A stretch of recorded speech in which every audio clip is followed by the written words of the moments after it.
My name is I am the CEO and co-founder of Picodya. Picodya is a startup company established early 2018 with a goal to enable much higher accessibility of diagnostic for people everywhere and anywhere at any time. When we established the company, we took the decision that the third and fourth employee will be named F170 and Connex.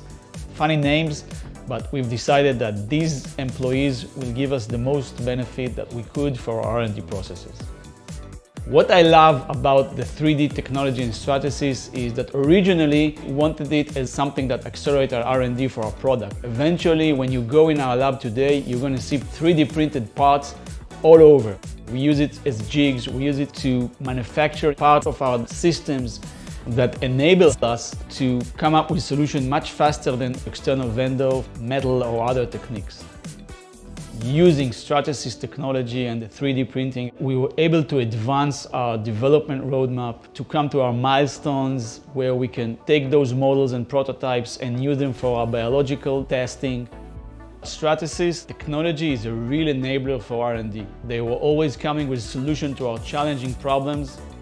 We couldn't have done what we've been able to do in these 4 years without the 3D technology and the support of Stratasys. They were helping us to work very fast in our development and to go as we planned with our R&D programs.